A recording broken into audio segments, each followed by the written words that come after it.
Good morning, everybody. Welcome to a special cabinet that has been put on for a single item, which is around the planning white paper on the Friday, the 23rd of October 2020 at 10 a.m. Membership of the cabinet, we've got everybody here. There's no apologies, so thank you very much for cabinet members for attending this special cabinet on Friday morning. Any members got any interests, please declare them. Any councillors who are attending also, please declare them on the sheet attached and hand them to the committee clerk afterwards. We've got no public attending, is that right, Richard? No, yes, we've got no public, we've got no deputations. Questions, we've got no questions from the members of the public. Any questions from any elected members? Before I actually invite members to ask questions, can I just make it just a word of advisory note? I've had a few people who've been watching the webcast, and what we need to do is we need to actually have the debate, but we need to keep it very civil, because this is a meeting that the public watches. And what I don't want is, I don't want people to say that, you know, you're actually having a bit of a ding dong. So can I please ask members to just be aware of that, because I don't want to have you start having a talking over each other. I don't have a problem in members coming and asking questions, but I don't want to start having a ding dong. If there's any questions, please direct them to me, and I will then bring the relevant cabinet member in. Because you know, we want to make sure that we keep the high standards of public life when the members of the public are watching. So I just thought I'd mention that before we actually start the meeting proper. So item 6, any oral questions from any elected members? Ask them to put it in the chat box. Can you put it on a chat box if you have any questions? Alison, Councillor Alison Monroe, have you got a question, Alison? Hello, Shabir. Yes, good morning. Thank you. Morning. So what I'd like to know is, why can't the council find the money for a public toilet block and visitor information facility if that is what is needed in the area of Castle Hill? Thanks. Councillor Rob Walker, or is it Councillor Naheed Mather? Which councillor is it? Don't know. Would you like me to comment on it? Yes, Rob, you can do. Yeah. Rob? Interesting question, Alison. Are you looking at this as? I guess you're looking at this as an alternative to private development on that site. Yes, I am, because it's one of the reasons that's cited in that it seems to be that the council can't provide that facility. So, and this is what the applicants are using. So I'd like to know why the council can't find the money to provide that facility, i.e.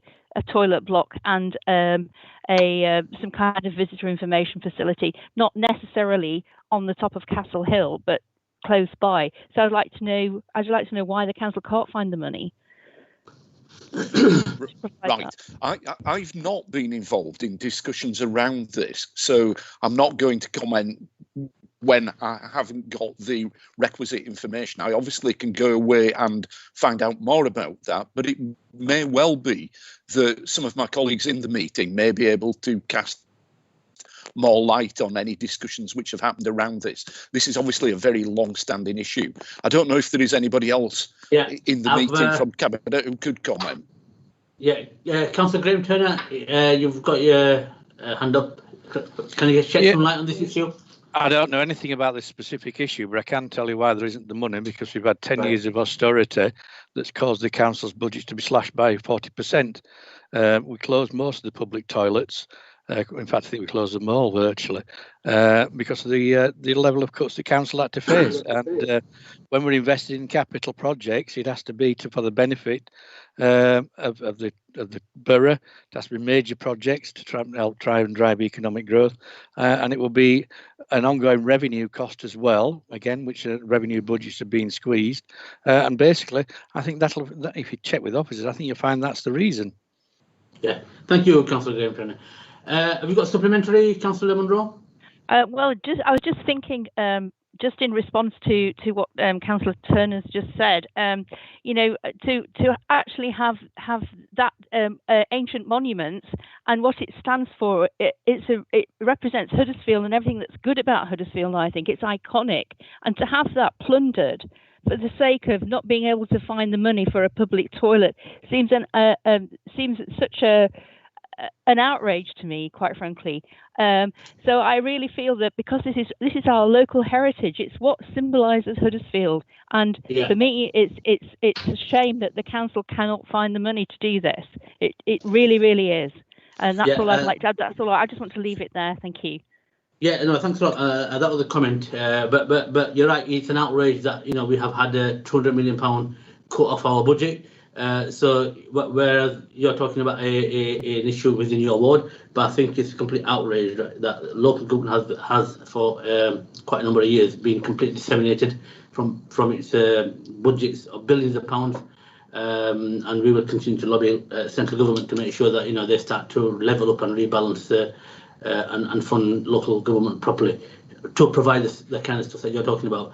I don't think we've got any more questions from any members. So what we'll do is we'll move on to agenda item, the main agenda item. Is that right, Richard? Yeah. The main agenda item is Kirklees Council's response to the planning white paper.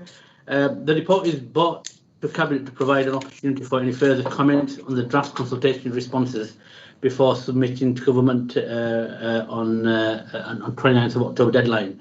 I think it was very important that we had a public debate regarding the planning white paper that's currently in the process of going through the government process. And can I ask Councillor Peter McBride to present the report? After Peter presents the report, Cabinet members and members who are attending are free to have any questions or comments. Whatever comes out of this meeting, hopefully we will be able to add the comments into the consultation response to feedback into government. We've got Matthias Franklin also, who's on standby, who's our head of planning, our in-house professional expert, just in case there's any questions that might need his input. So Peter, without further ado, over to you. Thank you. Thank you. Can I thank Steve Wright and other officers for their considered and measured response to consultation on the white paper. Our response will reflect deep concern at what is being proposed. Local authorities that have been at the heart of the planning system since 1948 are to be sidelined and diminished to determine design details for the number of houses central government assigns to an area. It raises the fundamental question, is it really possible for central government to know the specific housing needs in hundreds of different areas? The whole new system is planned around the lobbies of house builders and investors whose concerns are about volume, appropriateness and need are financially determined at the expense of the public.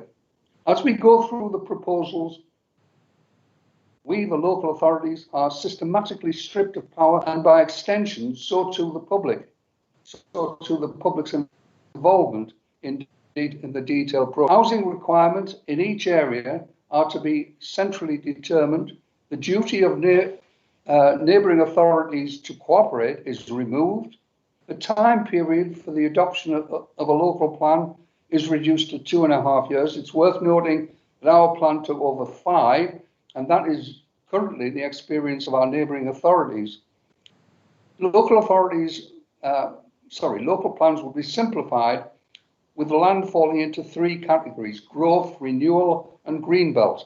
In the first 2 categories, there will be an automatic presumption. It means local authority involvement is in the principles, not the details of land allocation. Public and local authority roles are reduced to matters of the design process. Where growth areas are defined in the plan, there will be a presumption in favour of development. The details decisions are to be delegated to officers. Planning committees are to be concerned with design, but here the government will provide design guidance. So even the involvement in design is limited. Section 106 and SIL will be nationally set, and so will local involvement. There will be a nationally set infrastructure levy, and affordable housing will be part of the levy, part of that levy. Climate change and environmental impacts are spoken of in generalisations at a time when one would assume a much greater involvement and concern, and a greater involvement of the public, whose role is being left vague and trivialised. As we go through the details, which are dealt with thoroughly in this reply, the picture is consistent. Reduction of our role and that of the public to speed up delivery, reduction of checks and balances in decisions in which the public are increasingly informed. And so the more centralised government in Europe adds to its power at our expense and that of the public we represent. So it's a process of centralisation. One would have assumed in this day and age you would have had a movement toward some degree of decentralisation. Quite the contrary, it's the opposite. So our detailed responses reflect our deep concerns about those critical issues. Thank you very much, Chair.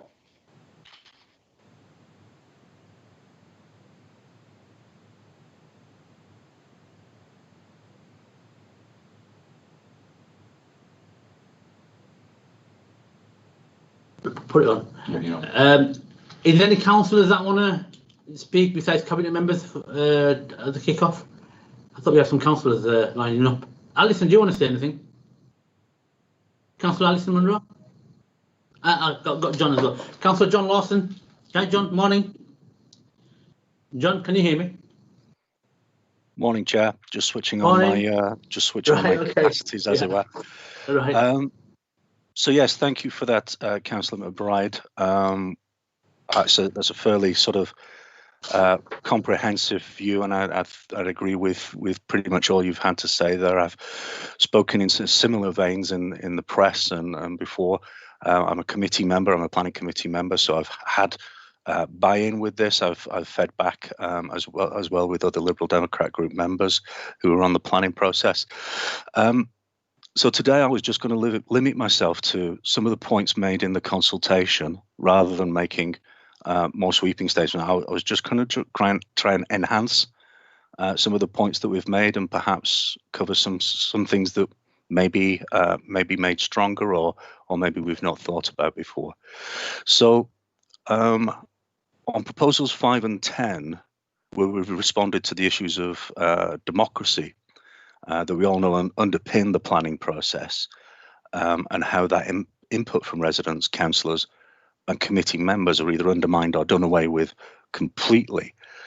We mentioned disenfranchisement, and that most engagement happens at the application stage. Now, I think it's worth mentioning that until people get to hear about an application in their own doorstep, planning is often a very abstract concept.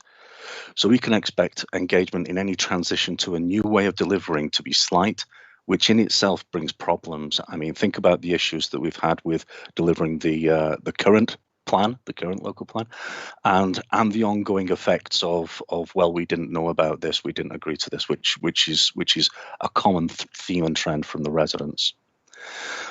Areas that have neighbourhood plans might engage more formally in this process, but they aren't universal.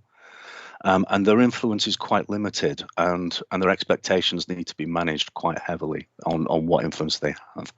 And they don't bring the depth of knowledge that resident who's lived on the street for 50 years and remembers the last time that an application was there and a digger sank over the weekend and all of that. That local knowledge that people have that bring on the day of committee is lost, I think, with these proposals. And I think that a flavour of that would be good to have in there.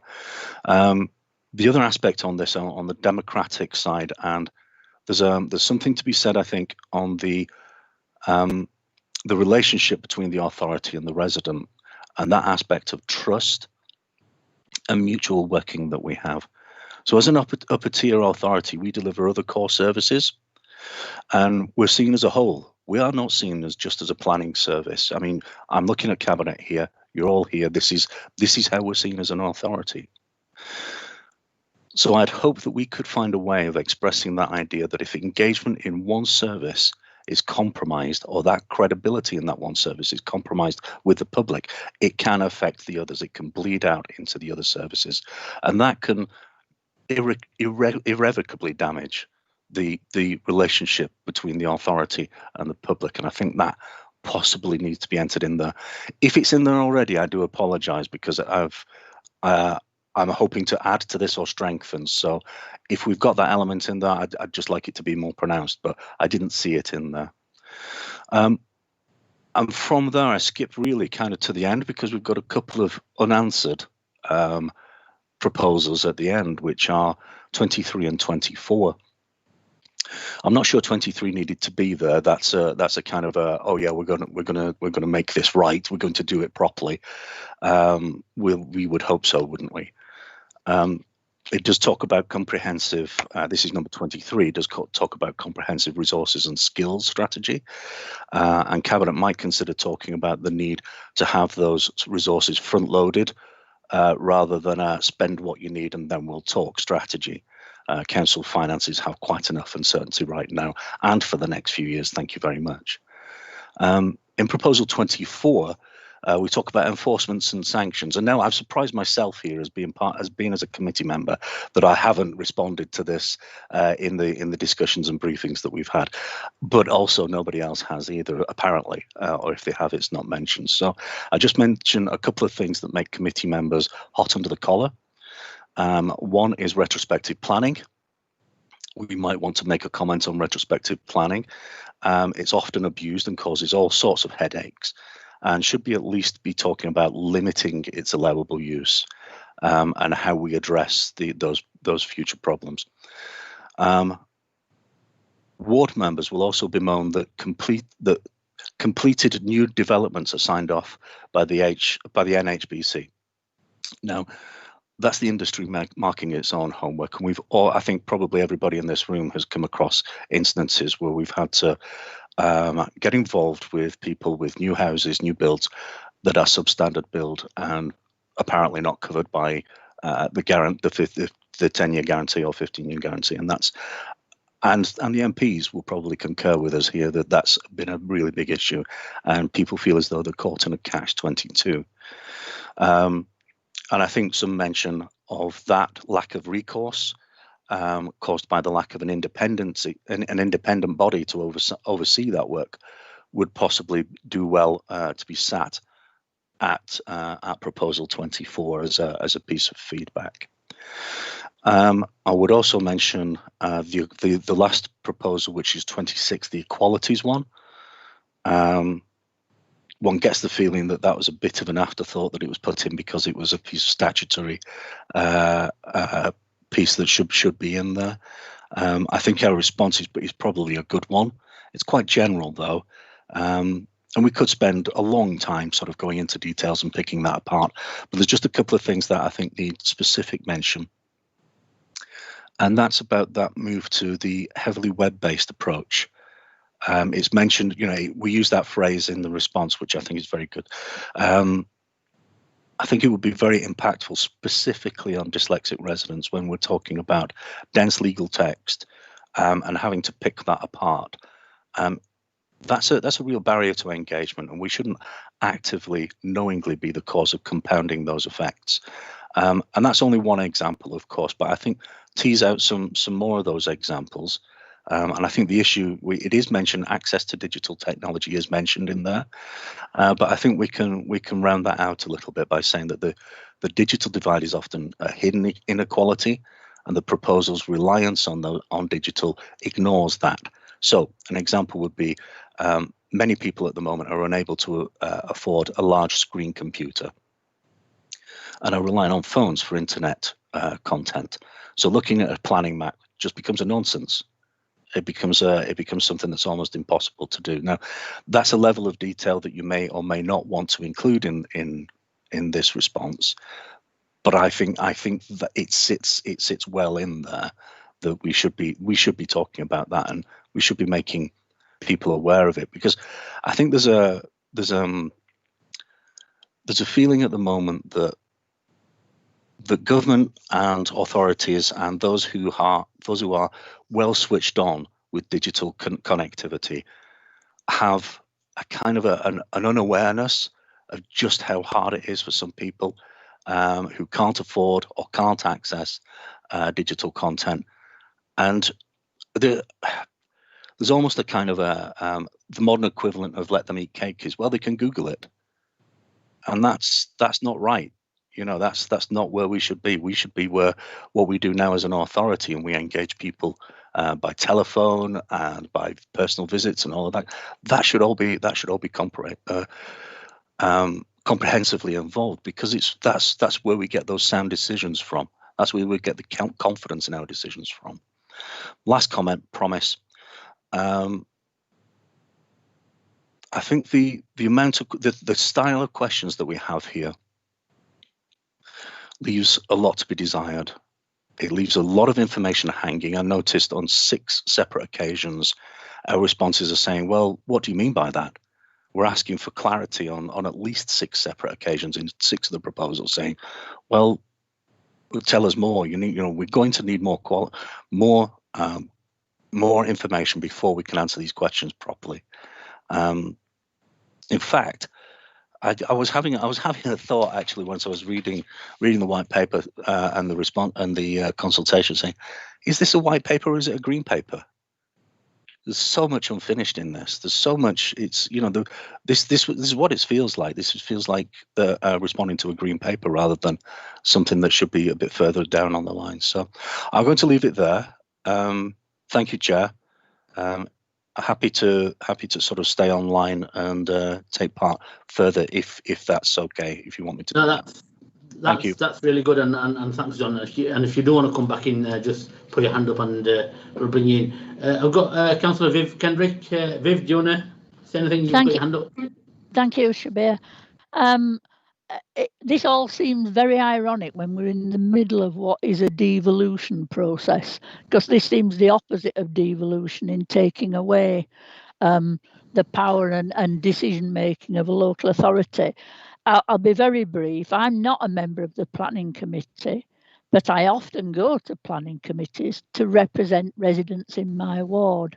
And it isn't just about members of the public not having their own active voice at a committee stage. It is about ward councillors being disenfranchised as well from being able to properly represent people. I spend a lot of time with groups of people explaining the process. Sometimes for lots of reasons they can't or unable to come to a committee. And I do think it's my role to be able to do that. And whilst I was involved and attended loads of meetings about the local plan, it is technically so complicated for me to second guess what down the line might be the impact on my local community is nearly impossible. So I'll stop there because I'll bow to the expertise of colleagues who are here today. Thank you, Viv, for that contribution. I've got Cathy Scott next. Councillor Cathy Scott, do you want to come in? Yeah, thank you, Chair. And can I just take the time actually to thank the officers, Councillor McBride and Councillor Lawson. You're absolutely right. A lot of the things I've crossed off because I didn't want to duplicate.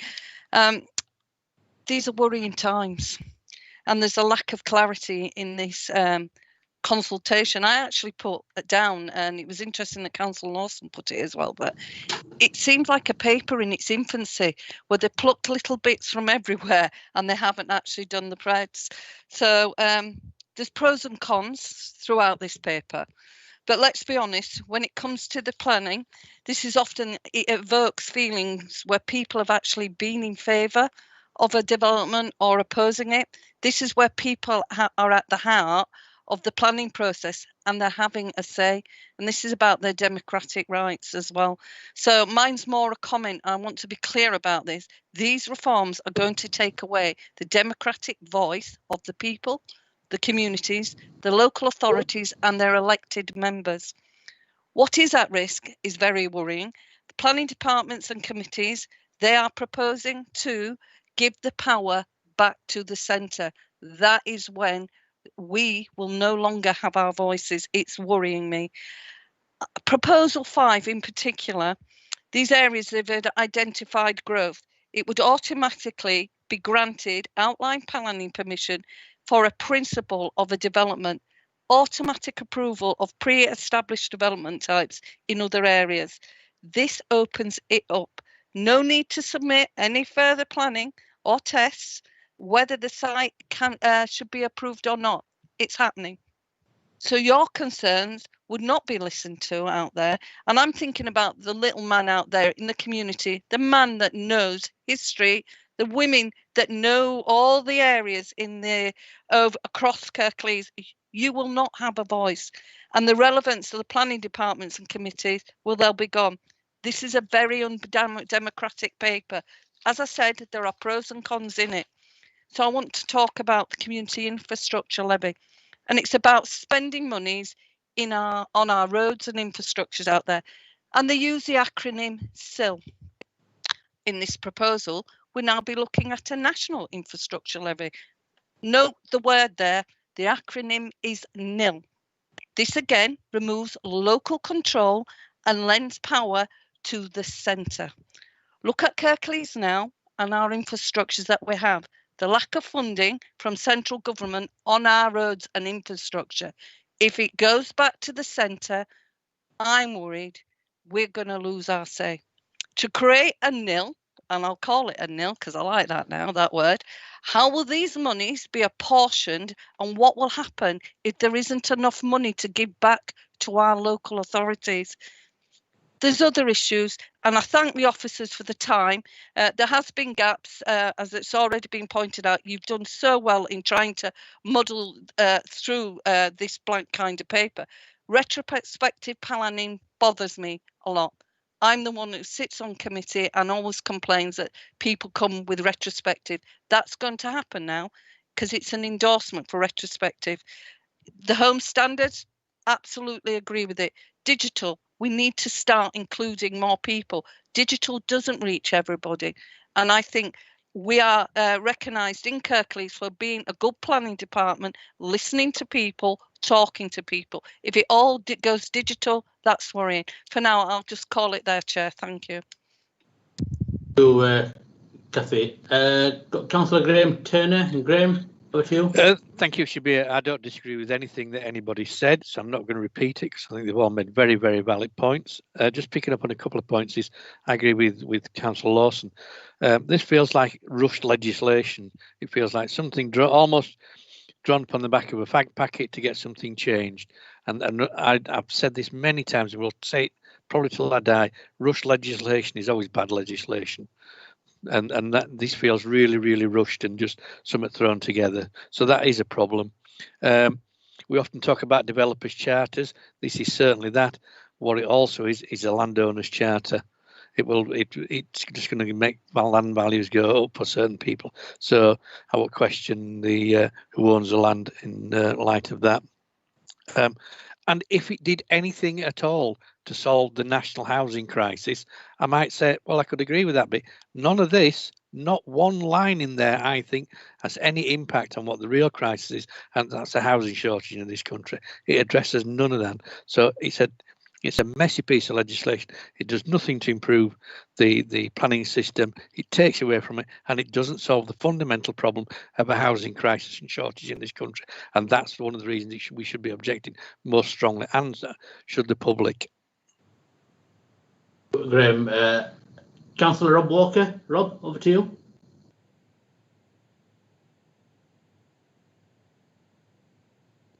Sorry, just having a few problems unmuting. Right, thank you, Shabir. Yeah, my main concern about this, I think, is that this is a real threat to local democracy, both in terms of the powers of elected local government and the public. I think Councillors Kendrick and Scott have both outlined that very, very clearly.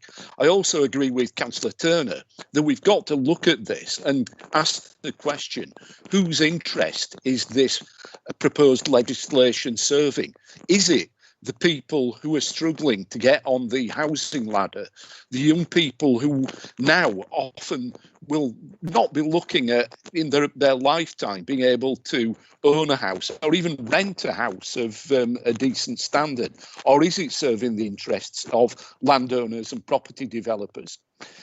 I think underpinning the white paper, there's a lot of contradictory thinking. On the surface level, it talks about local powers and about enabling people at the local level to have a say in what's going on. But underneath that, there's a very, very strong current of centralisation about the government knowing best, and particularly the Conservative government knowing best, and telling us how to do things. Just want to look at two particular areas. I'm very concerned about the need for new local plans and the short time period which is given to carry out the work to put together the local plan.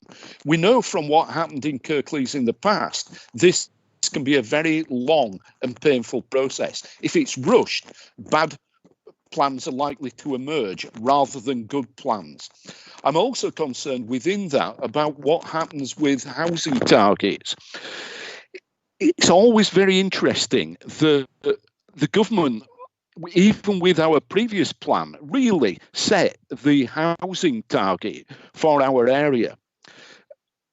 With our own plan, when we tried to first introduce it, it was rejected on the grounds that we had not consulted enough with neighbouring local authorities about the targets. What it was really about was the government wanted to set the target.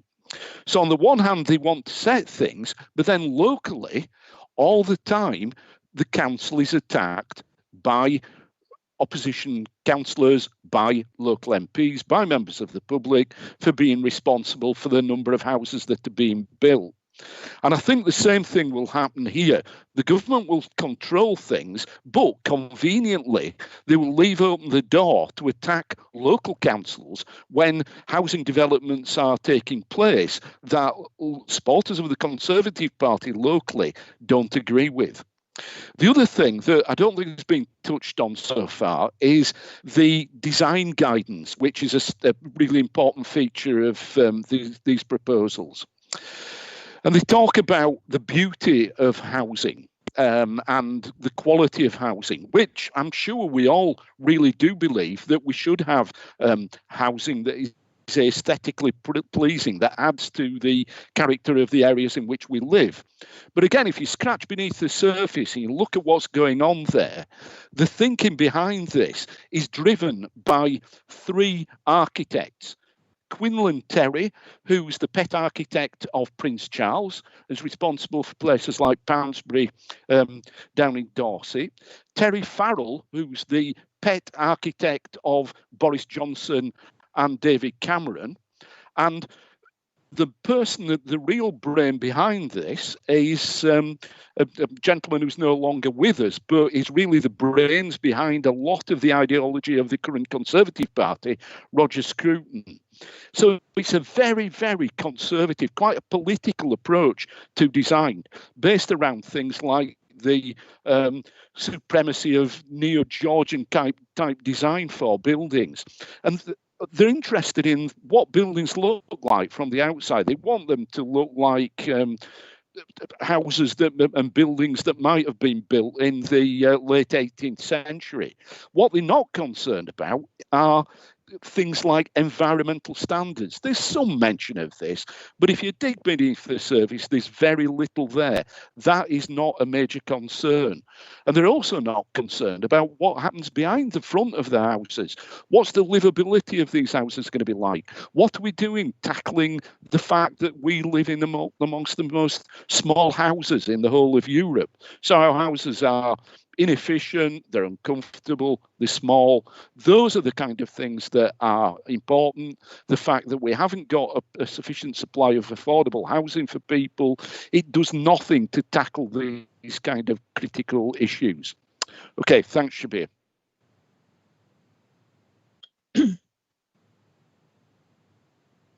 Yeah, thanks, Rob. Very, very well delivered. Is it Carol Patterson next? Yes, thank you, Shabir. I really can't add anything to what anybody said, really. I go along with absolutely everything they've said. This is the proposals in this white paper are absolutely appalling.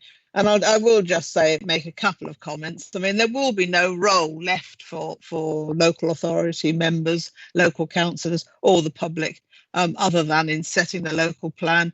And even then, when the final legislation comes through, if it does, which I hope it doesn't, then that remains to be seen what role we would still have even then.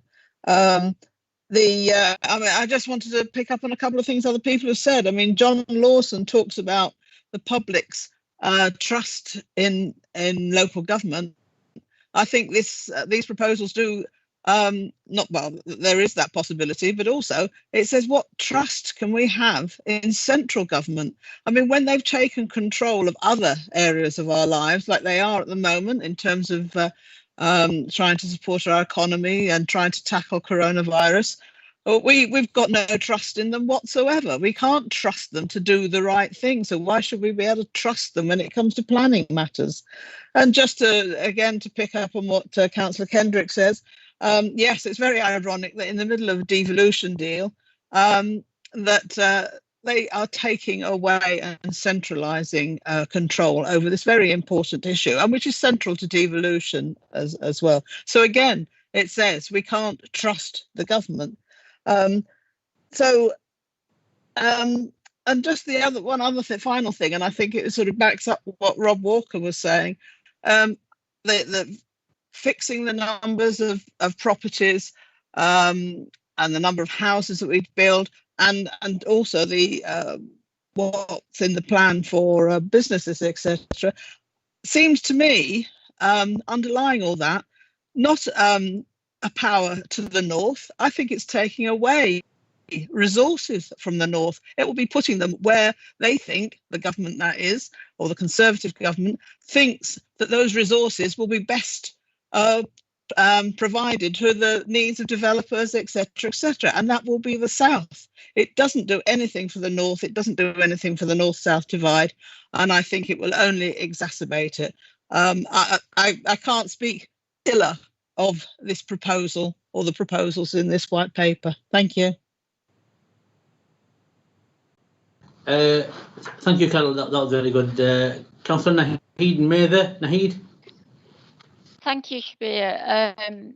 I think at council we were talking about tackling inequalities and why we come into politics and the passion we bring to representing our local communities. I think we are. I mean, I cannot. Sitting here today makes me very emotional because we're all saying the same thing. It's bad legislation if it goes through. I agree with everything that's been said.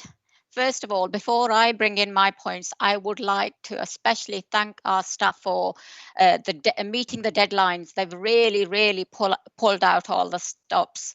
So basically, for me, one, local government and local people are losing their voice, and it's been said, and I'm saying it again. I have always hated people building what they like or what they want and retrospectively coming back to us to sort it out for them. I've never, ever liked that. And I agree that in terms of policy making, this piece of paper is change for change's sake. We don't need it. If we are about making local place making, this does not help. We are losing local control, and it will, as all of the speakers have said, will come back and bite local government because people only think about planning when it's arrived. And if they have no voice at that moment, we will get it in the neck for not representing their local interest. So it's a bad paper, and I hope it doesn't go very far. Thank you. Thank you, members. Councillor John Lawson. Okay, I've just got your message. You're just listening. What I'll do is I'll now sum up. Firstly, listening to my cabinet colleagues, listening to councillors today, and also listening to councillors before this meeting, and speaking to the members of the public. I think that this is the biggest change that's going to hit us in a lifetime along planning reform, that actually goes backwards in terms of democracy. So after the pandemic, this is actually one of the worst things that I can see taking place. But the thing is, this is man-made. The pandemic is a natural cause of events, but this is potentially one of the most dangerous things that actually will affect our democracy as we know it. A few points I just want to draw out. Firstly, thank you members for raising the very important issues, and thanks for officers to put such an excellent paper together in such a short time, and thanks Peter for providing that steer. We talked about the local plan. At the moment, we all know that how long it took for us to actually get to the local plan. Before the local plan was in its current form, we had another process called the local development framework. I've been on this council since 2002, and it's taken from 2002 up to very recently to actually get the plan through. The local plan process in itself took best part of 5 or 6 years. What this paper is proposing, that actually they want to speed the whole thing up. But the danger isn't in that process. The danger is once that plan is approved, then the planning applications that then come afterwards will be bypassed. There won't be any real public engagement or any public debate around that, and that is really dangerous. By default, they will already have an outline planning application approved. So even if it goes to committee, it's got outline planning application approved. So when it goes to the planning inspector, it's a done deal, and that's really worrying. The other issue is central control, and the bit of control what they say they'll give back is the control that they'll give back to the mayors. Now, members will know we had a debate on the consultation and the process so far within the West Yorkshire Combined Authority, with a view to having a mayoral election next year. And one of the biggest issues all the local authorities raised was around transferring the planning powers to the mayor. And all the leaders, both opposition leaders and leaders of councils, opposed that. Insofar as the opposition leader in Leeds said that over my dead body that these planning powers should be transferred to the mayor. So we can put in place what we want to put in, but if the government then overrides all that and puts the legislation in place to actually give all them powers to the mayor, that is very dangerous, and that is something that we will argue for. And I'm glad that we've got cross-party consensus on that, certainly within the West Yorkshire region. The other thing is affordability, and I think Graham summed it up, that if we knew that the light at the end of the tunnel was to address the massive housing crisis, to put some more homes back in for our local residents, you could have some sympathy over it. But it's not doing that at all. This is a developer's charter. It's a landowner's manifesto, and I've heard it from very reliable sources. I won't mention any names, but this is legalising corruption. We talked about, and I know Viv does excellent work in her ward, representing her constituents and fighting on their behalf where the need is, and that's really good, right? We can do that. Retrospective planning applications submission is very dangerous, and I'll tell you why. At the moment, I have a planning application that was developed in my ward. We've served a notice, and it's gone to the planning inspectorate, and we're taking enforcement action. But what the developer is doing is understand that we've got an enforcement notice that's been served, but the developer is now trying to modify the plans, put in another application, and basically that makes a complete mockery out of the current system. Now, I accept that is system as it is, and we've got to go through a review process. But can you imagine that then being given more teeth and more powers for retrospective planning approval? People will build we won't know nothing about it. When it's built, as councillors, we will then get lobbied to say that, you know, this has happened and nobody knew anything about it. Then it comes to our officers as a planning application. Can you imagine the kind of uproar that will create to our residents? Already at the moment, with the transparency and the democracy and the openness we share within our processes at the moment, you know, we get criticised that, you know, we're not following proper protocols. You know, if this goes ahead, that'll completely undermine that. And it really, really worries me that it's going to completely undermine the good work that we are trying to do. And John Lawson makes an excellent point that we will not just be judged on that particular element of the council, because they see the council as a totality in terms of everything that we do. And that'll create so much distrust across our communities against us. And it doesn't matter who you are, you could be Labour, Lib Dem, Conservative or Independent or Green, you know, and we must resist this at all measures. You know, I'm all for development, I'm all for putting more houses in, I'm all for growth, but there's got to be a proper process. There's got to be transparency, there's got to be proper accountability, and our residents need to feel assured that their voices have been heard. And from what I can see, this completely, you know, wipes all that out, you know, completely undermines democracy, and the evidence isn't there at all. So once again, thank you very much. I'm sure officers have picked up anything that they haven't already picked up in the paper that's been written. I'm sure they'll take our views into consideration from this meeting, and you know, we'll keep on lobbying, we'll keep on battling. One final thing, I think what we also need to do is lobby our MPs. I hope MPs who are listening, or people who may be able to pass the message on to our MPs, that they need to actually fight the corner as well, because once the consultation process is finished next week, they still have a process to go through Parliament, and we have 4 excellent MPs.